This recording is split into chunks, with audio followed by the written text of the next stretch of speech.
amoroso de Maria de Nazaré, aqueça nossos corações, para que a gente possa, nessa noite, junto com a espiritualidade aqui presente, homenagearmos não a figura de Denizar, Hippolyte, Leon Rivaio, não na intenção de enaltecer o espírito, seja ele quem for, porque apenas, como nos diz Jesus, só Deus é bom, o tempo todo e todo o tempo. Mas também de darmos o nosso agradecimento do nosso coração a esse missionário de Jesus, que nós estamos aqui em Maricá relembrando, comemorando durante todo o mês de abril, com a finalidade de quê? De aguçar a nossa curiosidade acerca desse personagem que a sociedade terrena ainda não entende o alcance da possibilidade desse espírito, sendo ele, como diz no livro Cartas e Crônicas do Irmão X, né, sendo ele o pontífice da luz.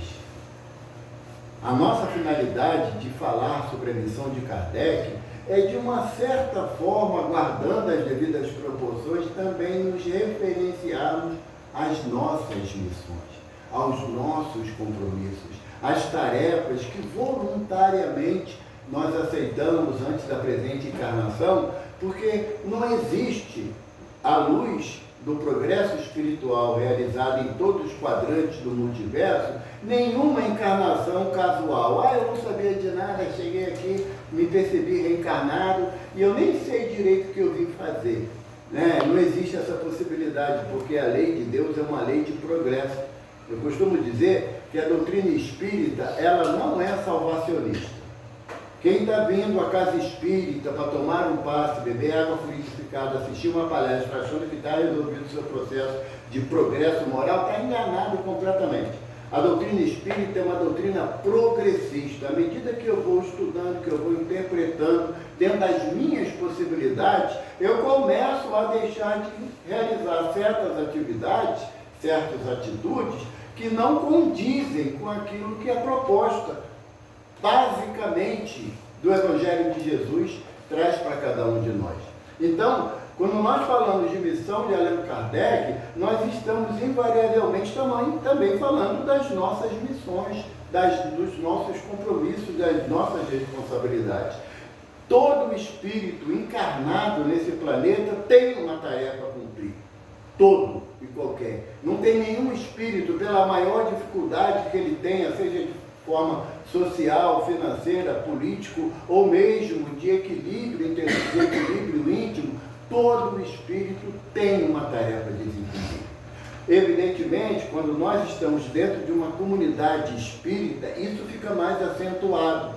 E quando nós começamos a participar de uma atividade, numa casa especificamente, a gente começa a entender que a responsabilidade não é só daqueles que nos dirigem, daqueles que estão com a responsabilidade de executar essa ou aquela tarefa, de que todos nós somos, guardando, repito, as devidas proporções, espíritos missionários.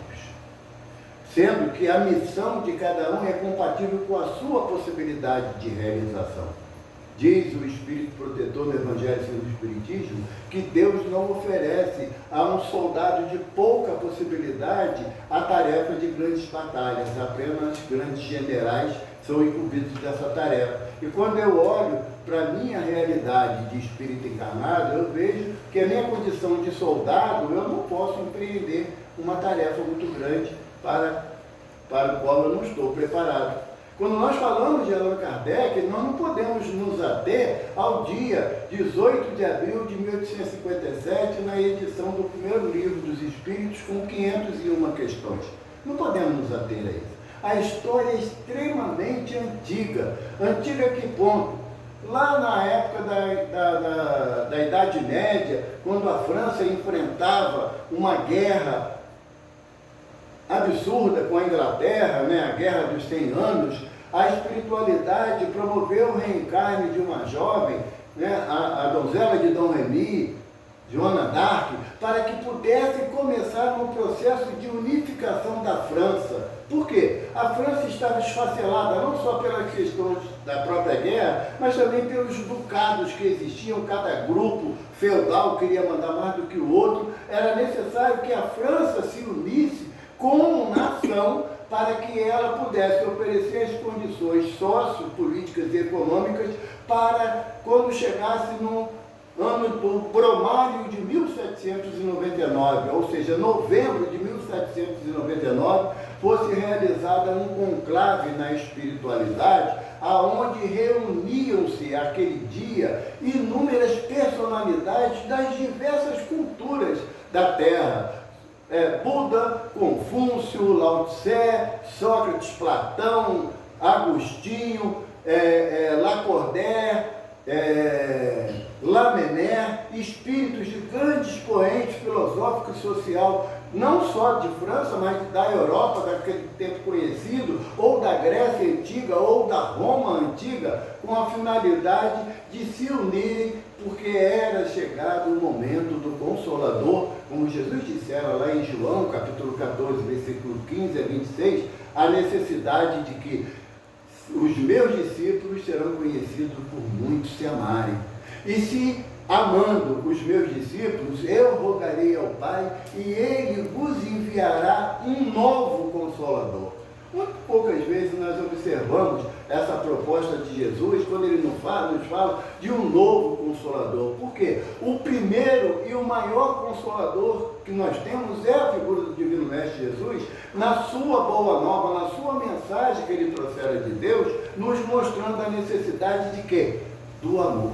Só o amor constrói, fora da caridade não existe salvação. Jesus veio nos mostrar com tanta vivência essa necessidade do amor que nós devemos derramar uns sobre os outros, que o mundo não conheceu ainda essa proposta de Jesus. E o que nós fizemos?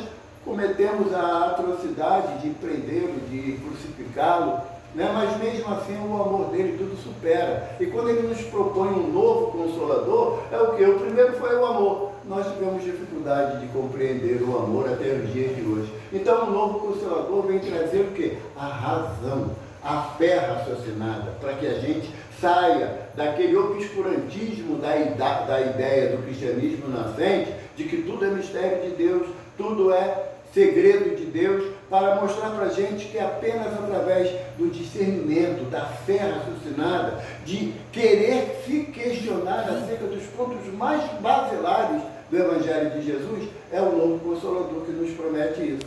Nessa reunião de novembro de 1799, nós vamos encontrar essa pleiade de espíritos reunidos naquela assembleia, e eis que chega também alguns espíritos ainda encarnados, né? Que pela experiência do sono iam compartilhar daquela reunião. E naquele momento entra no ambiente a figura de Napoleão I, o novo cônsul da França, aquele que chegou ao poder em função da dificuldade da Revolução Francesa de 1779, que implantou muito mais o terror do que o amor na ideia do liberdade, igualdade e fraternidade. E Napoleão representando a esperança da espiritualidade para acalmar o ambiente em França, para oferecer a possibilidade do início da terceira revelação. E Napoleão entra no ambiente e ele viu figuras de grande valor para a cultura mundial, e ele entra, claro, como sentindo-se como sendo o imperador de Roma, na sua altivez, no seu garbo, e ele ainda olha, vê que todo mundo está olhando para ele, e ele pergunta: onde eu vou sentar? Onde está meu trono? E aí alguém aponta para ele e tinha um trono realmente, num patamar um pouquinho mais elevado, e ele sentou na sua pompa e na sua glória, e naquele momento houve-se um alarido como simbolizando a asa de anjos, e vê-se que uma grande luz vem descendo para aquele ambiente, como se fosse uma estrela que ia condensando-se gradativamente na figura humana. E aí eu vou ler, porque o texto que o irmão X traz para a gente é de tamanha beleza que as palavras não conseguem reproduzir. E aí diz assim: o céu pareceu abrir-se diante de todos, e uma voz enérgica e doce forte como a ventania e veludosa como a ignorada melodia da fonte, exclamou para Napoleão, que parecia eletrizado de pavor e júbilo ao mesmo tempo: irmão e amigo, ouve a verdade que te fala em meu espírito. Eis-te à frente do apóstolo da fé, o apóstolo da fé, que sob a égide do Cristo descerrará para a terra atormentada um novo ciclo de conhecimento. O apóstolo da fé, aquela estrela que se condensou na figura humana na condição de o apóstolo da fé, aquele que era reconhecido pela espiritualidade como o pontífice da luz. Quando nós falamos de Denisard, Hippolyte, Léon Rivail, nós não estamos falando apenas do educador francês, daquele homem que modificou a estrutura da gramática francesa a tal ponto que ele criou uma cartilha de alfabetização que foi utilizada até o ano de 1980. Ele criou essa cartilha em 1850. E durante 130 anos não houve necessidade de modificar essa cartilha da gramática francesa, porque, segundo os estudiosos, a língua francesa produz os verbos mais irregulares das línguas do planeta. E ele conseguiu condensar tudo isso numa cartilha de modo que as crianças pudessem aprender a falar e a ler em francês com mais facilidade. Nós estamos falando desse homem que durante 30 anos da sua vida dedicou-se às escolas, ao banco escolar, na alfabetização e preparação de jovens, que ele era possuidor da capacidade de ensinar química, física, matemática, biologia, astronomia, falava 6 idiomas. Não. Esse aí é o homem do século XIX, vivendo ainda o resquício do iluminismo francês, mas amparado já pelo positivismo de Auguste Comte. Nós estamos falando do apóstolo da fé, do pontífice da luz. Aquele homem que para a sociedade terrena nasce no dia 18 de abril de 1857. No momento em que ele edita pela primeira vez a primeira edição do Livro dos Espíritos, e veio trazer um conjunto de informações que nós estamos longe de imaginar o quanto que ele sofreu para que executasse essa tarefa. Quando a gente lê a biografia de Kardec, tem uma biografia de Allan Kardec que foi editada pela Federação Espírita Brasileira lá em 1940, né, que era do Zeus Van Tuyl e do outro irmão, esqueci. Depois eu lembro. Eles trazem ali uma base de conhecimento do dia a dia de Allan Kardec, sabe? Da dificuldade que ele tinha de reunir um grupo de pessoas sérias para falar sobre a doutrina dos espíritos. Nós estamos falando de um homem que passou inúmeras noites à luz de lampião. Quem teve lampião em casa quando mais novo, sabe aquela fumacinha negra que ele solta, né? E sabe que aquilo dali, quantas vezes, né, minha mãe falava: não, vou apagar o lampião porque está na hora de você dormir, essa fumaça não faz bem.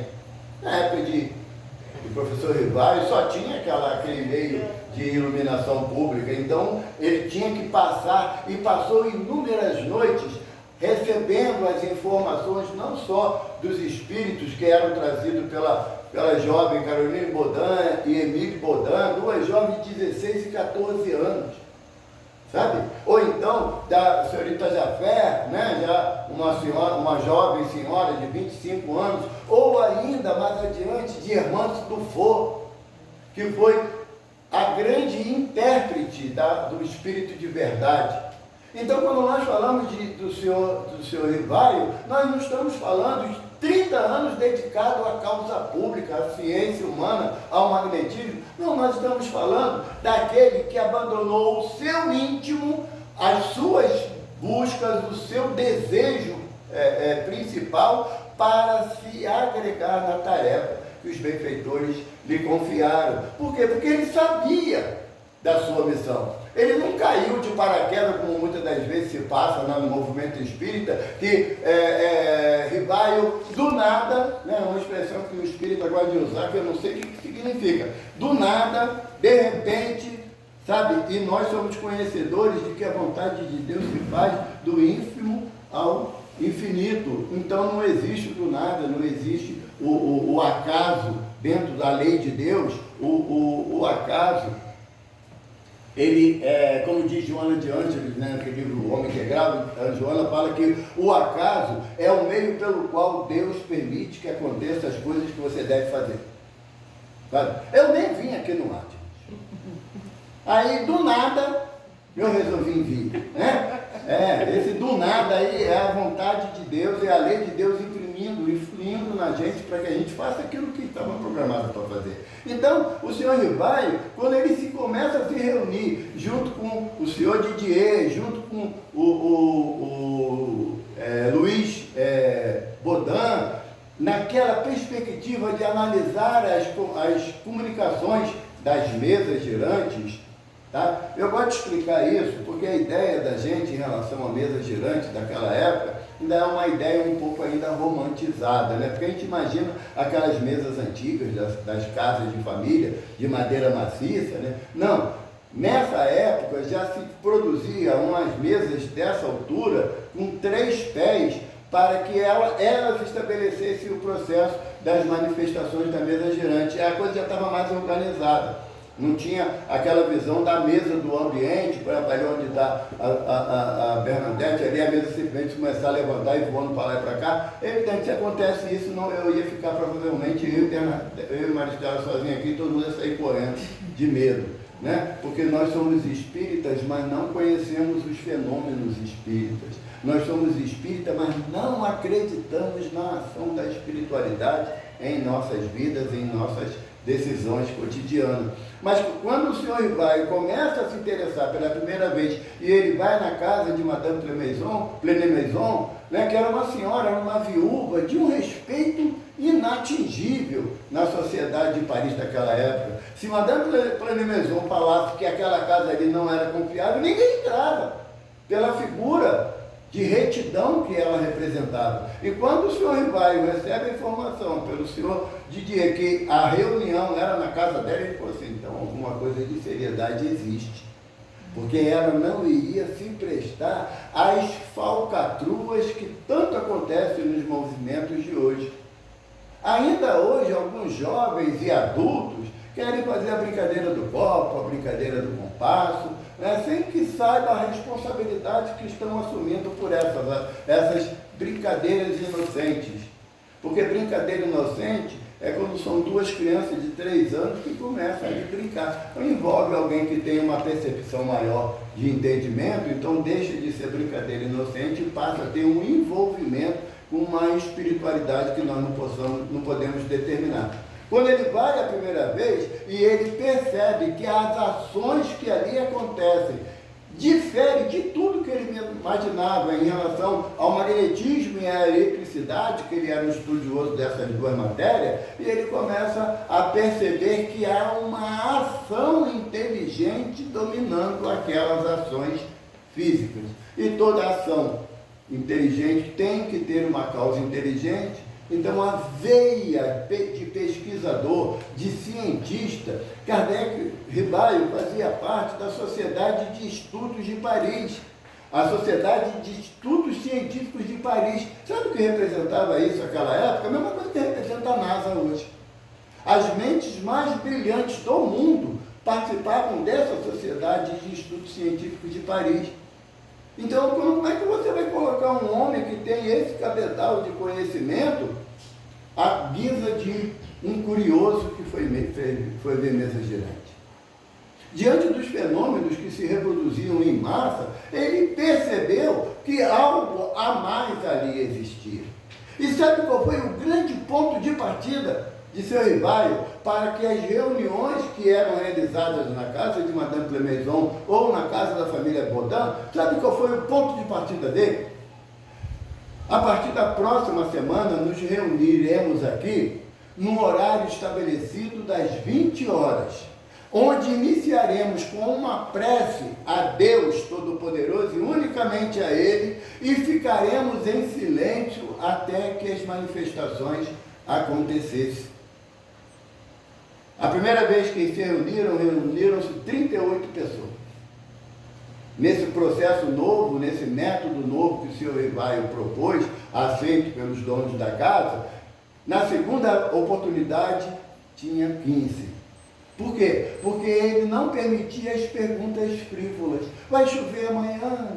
Tenho que viajar para tal lugar? Será que sofrerei algum contratempo no caminho? Ele não permitia mais as perguntas corriqueiras. Ele queria que perguntas de um cunho maior, filosófico, a princípio, fossem estabelecidos. Por quê? A grande dúvida da sociedade parisiense ou da sociedade intelectual da época eram os conceitos filosóficos. Por quê? De um lado, você tinha a Igreja Católica dentro de um processo de massificação da fé cega. Do outro lado, você tinha o materialismo.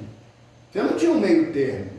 Então, ele precisava de quê? De um conceito filosófico que ou desse uma explicação melhor do que a Igreja Católica dava para a questão da fé, ou que mostrasse que o materialismo não justificaria todos aqueles fenômenos que ele via. Ele precisava de algo intelectualmente compreensível. Não era o porque é assim, coisa que você não sabe o que é, não pergunta, né? Chega aqui no irmão lá, digo, Bego, por que você tem que fazer o café? Porque eu boto água quente e o pó ali, senão não faz café, tem que ser assim. Todas as perguntas têm uma explicação plausível dentro daquilo que a doutrina espírita apresenta no seu tríplice aspecto de ciência, filosofia e religião. Quando ele começa a ver as possibilidades de interagir com essas inteligências, que ele ainda não sabia qual era a origem, ele faz uma pergunta muito simplória, mas de grande importância para a época. Quem são vocês que se comunicam conosco através de uma cesta? Dá licença aqui, Marcelo. Pega aqui essa tampinha aqui. Isso aqui faz ideia que seja uma cesta de vime. Era colocado num buraco aqui um lápis, tá bom? E aqui as mãos dos médios tocavam a ponta da cesta. E em determinado momento ela começava a se mover sobre o papel, sem que nenhum médium a pressionasse. E a coisa começou a tomar um vulto tão grande de ação, de algo que ainda não tinha explicação, que bastava deixar a cesta sobre a mesa, e os médiuns com as mãos em distância regular, e a cesta começava a escrever. Só que tinha um detalhe, a cesta escrevia assim. Ela escrevia sempre em rotação. Então, para uma frase simples, eram 15 folhas, 16 folhas que eram utilizadas. E para ler, você tinha que ler assim, porque era o formato que a ação mecânica se fazia sobre a cesta. Quando ele percebeu que as propostas ali trazidas eram de alguma fonte que ele não conseguia explicar, e ele pergunta, quem são vocês? E a resposta veio, nós somos espíritos, homens que já viveram junto de vós e agora habitam o plano etéreo. Lembre-se, nós estamos num momento em Paris onde o positivismo de Auguste Comte, né, e o materialismo marxista, que estava ainda num processo embrionário, mas que já havia essa visão que Marx depois explodiu para o mundo, né, eram duas correntes muito fortes na época. Auguste Comte dizia, penso, logo existe, não é o que diz? Não, ele dizia, desejo, penso, logo existo. Para ele, esse conjunto essa formação tríplice dava a entender que ele era um ser único, apenas isso. Apenas isso. Não havia possibilidade que esse ser único sobreexistisse ao fenômeno chamado morte. Então, o Rivaio precisava de uma explicação, de uma orientação, que fizesse com que esses dois parâmetros que a sociedade intelectual da época postavam como sendo os únicos aceitáveis, algo que viesse dar uma substância ao seu pensamento, de que se são os espíritos, são homens que já viveram entre nós e que agora estão distanciados pelo fenômeno da morte, muita coisa podemos tirar de informação daí. Foi nessas primeiras reuniões que essa sexta começou a gravar e houve a primeira mensagem direcionada especificamente a senhor Rivaio. Porque é interessante, diz a narrativa, que a sexta, em determinado momento, ela parou virada para lá. E aí, na primeira mensagem que ela falou, quanto a ti, e a sexta voltou para Rivaio. E ele falou, e ele fala que ele sente como se fosse um dedo tocando em seu peito. Quanto a ti, nobre sacerdote druida, nós rendemos culto à tua sabedoria e ao teu conhecimento. E aí ele falou assim, não, uma coisa ficou séria, porque agora direcionou para mim. Não era mais as meninas Baudin, não era mais a Madame Clemenson, não era mais Ruth Japé, né? Nessa época ainda Moça do Fogo ainda não estava ainda no circuito, não. Era apenas um direcionamento das entidades espirituais a ele. E o espírito que assim se comunica, Zéfiro, né? Ele informa que lá na época das Gálias, no século I a.C., eles já se conheciam em grandes eventos que o sacerdote, à época, eu falei aqui uma vez, se tivesse um lápis, eu ia rasgar a parede toda, mas dizia que era assim, ó, Al, Car, Beck.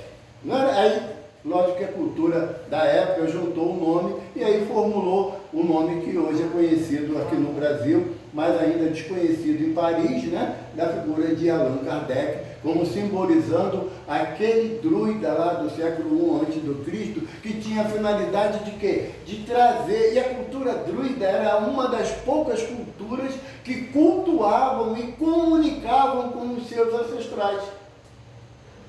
Era a única cultura da época. Os romanos tinham a ideia dos numes tutelares, mas era muito restrito ao grupo familiar. Os hebreus já tinham a cultura do Deus único, dos profetas, mas não da interação com o plano espiritual. Os druidas não. Os druidas batiam papo, Maristela, com os espíritos materializados nas suas tendas. Quando ele fala que o nome dele naquela época foi Allan Kardec, diz, né, alguns biógrafos, que algo renovou-se no seu íntimo. Em termos de quê? Daquela reunião do Bromário de 1799, quando ele foi apresentado para Napoleão como sendo o apóstolo da fé, o pontífice da luz, porque caberia a Napoleão acalmar os ânimos em Paris para que a figura de Rivaio, no início da codificação, ele recebesse o apoio do povo francês para a tarefa. E o que aconteceu? O oposto. Né? Quem viu o filme, quem não viu, está no Netflix, é fácil de achar, né? O livro Allan Kardec. A gente vai lembrar que quando Napoleão III, sobrinho de Napoleão I, assume o poder em Paris, em França, ele faz um acordo com a Igreja Católica, entregando à Igreja Católica toda a linha educacional da França, quando houve aquele rompimento mais grave de Rivaio com o Liceu de Paris, onde ele abandona porque ele não aceitava esse tipo de interferência.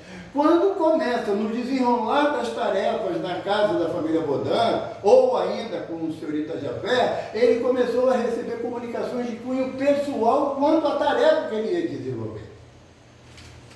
E essa tarefa, a gente buscando, né, o que está na narrativa, muitas das vezes a gente fala assim, cara, o Espírito de Verdade não brincou com ele não.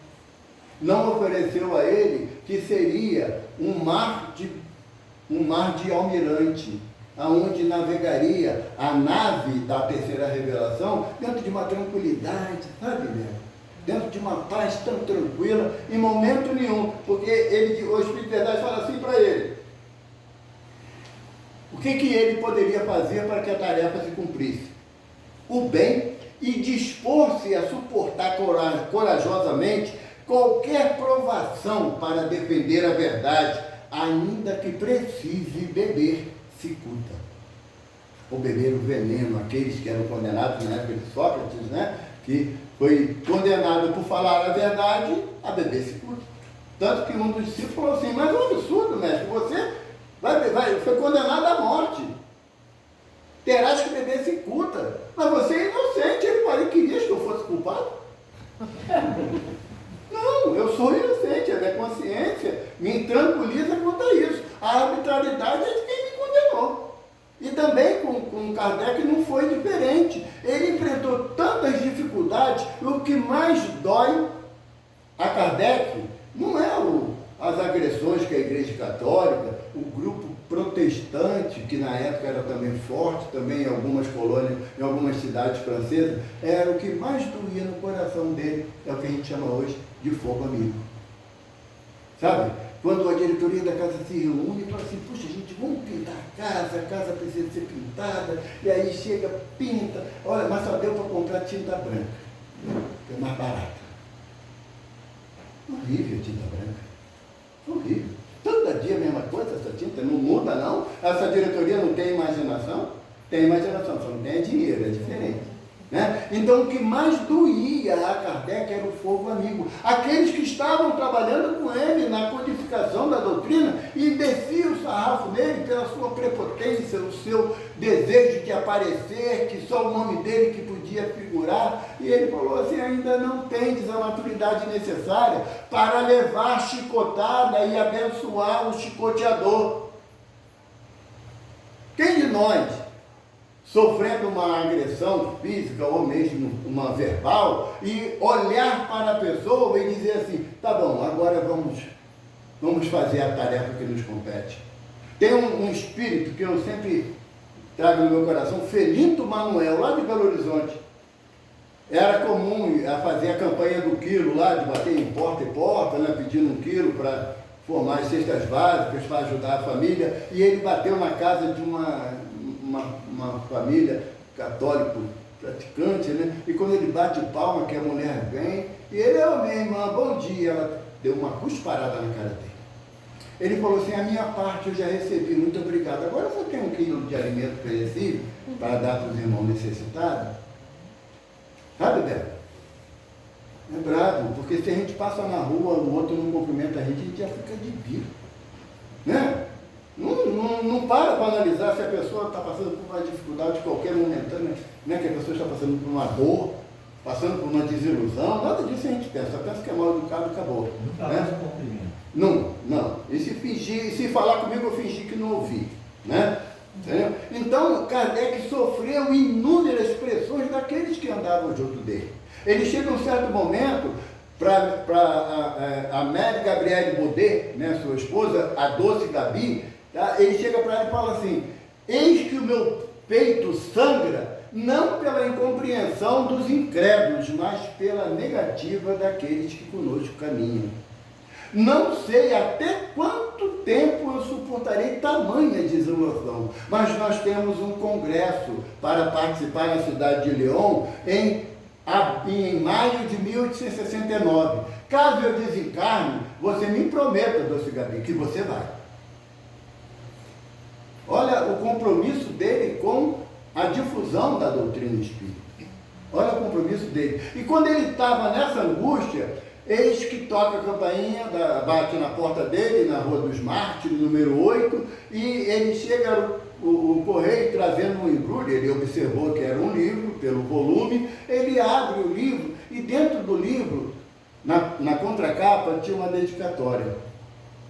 Senhor Kardec, passeando ontem à noite pela ponte do Rio Sena, de número 3, decididamente a jogar-me nas águas escuras e silenciosas do Sena, ao deparar a mão sobre a mureta, fria pelo vento da noite, senti um objeto que ali estava. Peguei, era esse livro. E ao folheá-lo, eu vi o erro que cometeria dando cabo da minha vida em qualquer circunstância da minha jornada. Este livro salvou a minha vida e vos devolvo como um sinal de gratidão pelo Senhor ter grafado. Era o livro dos Espíritos. E ele fala, Amélie, encontramos um novo objetivo para a nossa jornada: retirar das garras do suicídio tantos quanto pudermos levar a notícia do Livro dos Espíritos.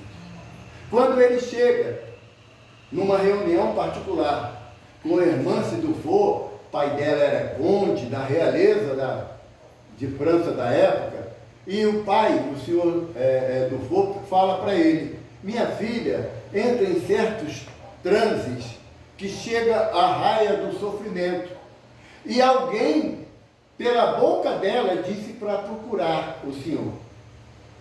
E irmã Dufour, uma jovem de 20 anos, loira, olhos azuis, uma beleza singular, mas tanto sofrimento no olhar que ela não conseguia elevar sua cabeça para olhar os outros nos olhos. E Kardec chamou a Meli, ela preparou um chá para a menina sentou, e ele, quando começou a conversar com ela, ela se levanta e começa a verbalizar uma mensagem. Era a primeira vez que os espíritos utilizavam a via psicofônica para transmitir uma mensagem. E quando ela diz: dura é a tua tarefa, meu irmão, mas em momento nenhum sentirás sozinho diante das adversidades da vida. Se tu não recusares a tarefa que te apresenta, grande galardão o Senhor da vida guarda para ti. Recebe no teu coração todo o nosso amor, todo o nosso respeito e toda a nossa colaboração. Espírito de verdade. Kardec entra num choro convulsivo, porque ele tinha começado com as batidas na mesa, passou para a cesta. A cesta, em alguns momentos, era colocada um cinzel e era grafada na ardósia a mensagem dos espíritos. Não era um lápis num papel, era necessário uma força muito maior, porque nenhum dos presentes conseguia fazer com que o cinzel se transformasse numa linha, uma letra inteligível. E a mensagem dos espíritos, através da cesta, do cinzel, era grafada como se fosse um papel comum.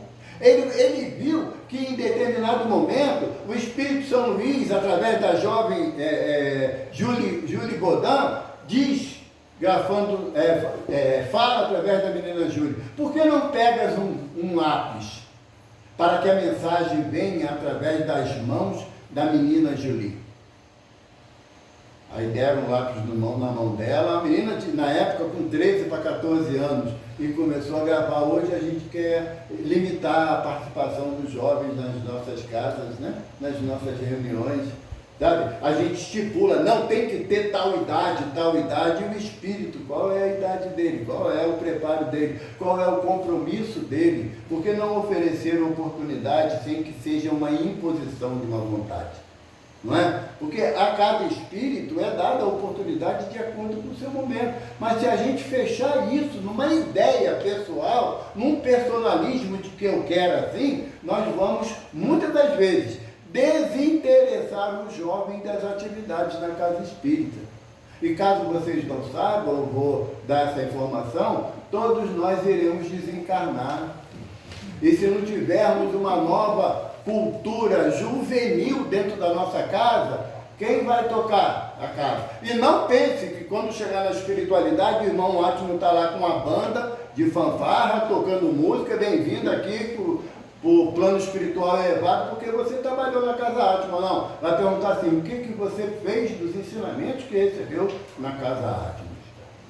Não é? Então, a época, a menina, tanto Julie Baudin e Caroline Baudin eram crianças, mas elas tiveram a confiança daqueles que estavam ali. O Kardec chegava a fazer uma noitada, pernoite, na porta das meninas Baudin, até que elas estivessem em condições de receber a mensagem. Porque a gente acha que foi assim: Kardec estava na casa dele e pintou um WhatsApp, né? Dá um pulo aqui na casa do Baudin, vai ter uma parada aqui, você vai assistir. Não, não foi. Era tudo com uma dificuldade muito grande. E ele só tinha para confiar em um aspecto. Quando o Espírito de Verdade diz para ele, ele pergunta, diante das dificuldades que eu enfrento, na minha vida material, depois de 30 anos de magistério, de ser guarda-livros, que era o contador, né? De então, guarda-livros de várias empresas. Hoje, eu preciso do dinheiro da minha esposa para comer um pedaço de pão. Diante dessa dificuldade toda, o Espírito de Verdade me assiste nessa dificuldade. Aí vem a mensagem através de Ruth e Jafé. Psicografia. Se nós não nos preocupássemos com as suas necessidades materiais, não poderíamos provar que te amamos. A gente já parou para pensar nisso? O quanto que Átmos nos ama, buscando pelos meios lícitos, nos auxiliar a sair de situações tão dolorosas, tão difíceis. Quantas vezes a gente vai dormir sem saber o que vai acontecer no dia seguinte? Né? Das dificuldades, né, Bel? Materiais que a gente enfrenta e que quando a gente olha para trás fala assim, não sei como suportei. Né? Então, quando o Espírito de Verdade diz para ele que a presença da Pleiade, porque, sinceramente, para mim pouco importa se dizem, o Espírito de Verdade é Jesus, não é, não. Em momento nenhum tem a nominação do Espírito de Verdade, que personagem ele habitou aqui no planeta. Mas, quando a gente fala de Espírito de Verdade, nós estamos falando de uma pleiade de espíritos que você... Tem livro dos espíritos aqui? Tem. Livro dos espíritos? Azul. Velho enxerga a boca, vai pela cor. Você viu como que ela fala com a gente, né, gente? Estão vendo, né? Não tem problema não, ótimo está vendo também. Olha, tem aqui apresentação, não? Introdução também não, volta. Cadê o prolegômenos? Quem sabe o que é prolegômenos? Sabe não? 77. Achei. Página 77. Prolegômenos. Eu vou ler só um trechinho.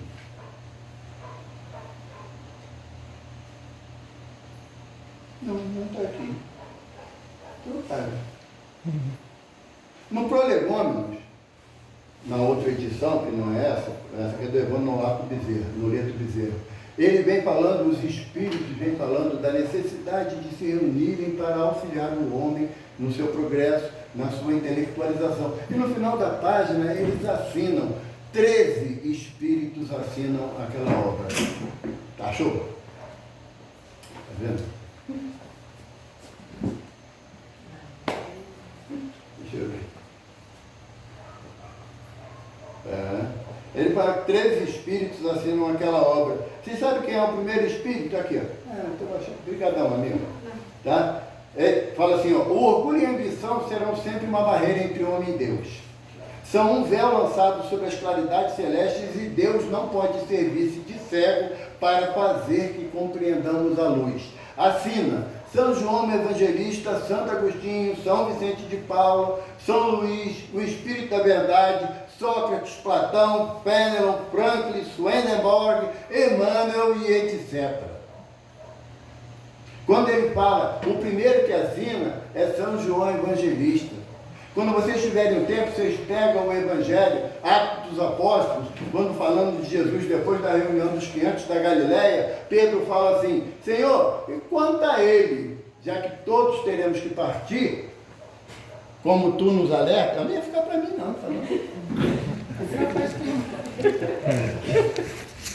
Aí, Pedro pergunta, e quanto a ele, o João, evangelista? Aí Jesus falou assim, que te importa se eu quero que ele fique até eu voltar? Jesus responde isso a Pedro. O que Jesus está falando? Que João Evangelista é o espírito que tem a missão de implantar o plano de regeneração aqui na Terra. Em nome de Jesus. E por isso que ele assina ali no Prolegômenos como sendo o primeiro espírito responsável pela codificação de Allan Kardec. É o Espírito que muitas das vezes a gente acha que ele tinha a finalidade só de fazer o Evangelho, ou então de fazer o Apocalipse lá na ilha de Patmos. Não, a figura desse Espírito que depois veio na condição de Francisco de Assis, para que ele pudesse mostrar que é possível seguir o Evangelho de Jesus, mesmo diante das nossas dificuldades. É possível confiar na tarefa que os Espíritos nos dedicam, nos oferecem a oportunidade de trabalho, aqui na Casa Átimo, como se tiver que espargir isso para a cidade toda de Maricá, ou para o estado do Rio de Janeiro, ou para o Brasil, meu Deus, ou para o planeta. As tarefas que nos são confiadas são devidamente proporcional às nossas possibilidades de realização. Em nenhum momento Allan Kardec duvidou da assistência dos bons espíritos. E por que o Evaldo vai duvidar diante da dificuldade que ele possa enfrentar de qualquer ordem? Muitas das vezes a gente chora porque a gente quer ter um par de tênis, uma sandália, que não tem dinheiro para comprar e minha vida está um desespero. Mas a espiritualidade fala assim, poxa, estende a mão para aquele que não está descalço, para aquele que não tem nada. Sabe, quando a gente visualiza um montante da tarefa desse espírito que nós reverenciamos por direito, sabe, por direito, ele é o apóstolo da fé, cara, porque para ele inventar em 14 anos, de 1855 a 1869, só pedrada, a única que servia para ele como amparo e refrigério era a Amélie Gabriele Baudet, a Doce Gabi. Dentro dos próprios correligionários, ele enfrentou a dificuldade do entendimento. Se abalou por isso? Muito, muito. Por quê? Porque estava encarnado. E não é um espírito crístico, é um espírito superior, mas espírito puro não é. Então ele enfrentou as dificuldades, chorou lágrimas ainda extremamente amargas. E aí a gente ouve assim, buscando estudar na internet, alguns irmãos falando, mas espero que elas têm. Amanhã é feriado. Né? Amanhã é feriado, Maristela. Eu só tenho compromisso amanhã à noite em Jacomé. Não? 5 minutos?